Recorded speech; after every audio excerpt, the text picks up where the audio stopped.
The serene beauty of Baisaran Valley in Pahalgam, a popular tourist destination in Indian-administered Kashmir, was shattered on April 22, 2025. Militants, allegedly linked to the Lashkar-e-Taiba group, stormed the valley, targeting Hindu tourists. They separated the Hindus from other tourists, reportedly identifying them by asking them to recite the Islamic. The horrifying attack left 28 Hindu tourists dead, executed with cold-blooded precision. The massacre sent shockwaves through India and reignited tensions with Pakistan. The attack in Pahalgam, a stark reminder of the volatile situation in Kashmir, was met with widespread condemnation. India blamed Pakistan for harboring the perpetrators, accusing them of supporting cross-border terrorism. Pakistan, however, denied any involvement in the attack. The incident further strained the already fragile relationship between the two nuclear-armed neighbors. The Pahalgam attack brought back haunting memories of past conflicts in the region. India and Pakistan have fought 3 wars over Kashmir since their independence in 1947. The region remains a major point of contention between the two countries, with both claiming it in its entirety. The incident threatened to unravel years of relative peace and raised fears of a wider conflict. The international community urged both India and Pakistan to exercise restraint and engage in dialogue. The United States offered to mediate between the two countries, but tensions continued to simmer. The attack in Pahalgam cast a long shadow on the region, setting the stage for a dangerous escalation of the conflict. On May 6, 2025, India launched Operation Sindoor, a series of airstrikes and ground assaults targeting alleged militant camps in Pakistan and Pakistan-administered Kashmir. The operation marked a significant escalation in India's response to the Pahalgam attack. Indian officials claimed that the strikes were aimed at terrorist infrastructure and aimed to dismantle their networks. The targets of Operation Sindoor included 9 sites, some located in Pakistan's Punjab province, marking the first time in over 5 decades that India had conducted airstrikes on mainland Pakistan. India claimed that the strikes were successful in destroying militant camps and inflicting heavy casualties. Pakistan, however, disputed these claims, stating that the strikes caused minimal damage and resulted in no casualties. However, the operation came at a cost. At least 2 Indian aircraft crashed during the operation, with debris found in India and Indian-controlled Kashmir. The exact cause of the crashes remained unclear, with both sides offering conflicting accounts. The downing of the Indian aircraft further fueled tensions, raising concerns about the potential for miscalculation and further escalation. Operation Sindoor drew mixed reactions from the international community. While some countries expressed understanding for India's right to self-defense, others criticized the strikes as a dangerous escalation that could spiral out of control.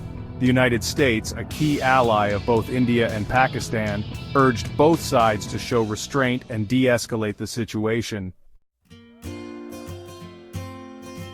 After days of escalating tensions and military action, the United States brokered a ceasefire between India and Pakistan on May 10, 2025. The ceasefire agreement, announced by U.S. Secretary of State Marco Rubio, called for an immediate cessation of hostilities and the withdrawal of troops from the line of control, the de facto border between India and Pakistan in Kashmir. The ceasefire, however, proved to be fragile and short-lived. Hours after it came into effect, both sides accused each other of violating the agreement. Missile strikes and drone attacks continued in regions such as Jammu and Srinagar in India and Rawalpindi in Pakistan. The renewed fighting resulted in further casualties and heightened fears of a full-scale war. The ceasefire violations underscored the deep mistrust and animosity between India and Pakistan. Both sides seemed unwilling to back down, each accusing the other of instigating the violence.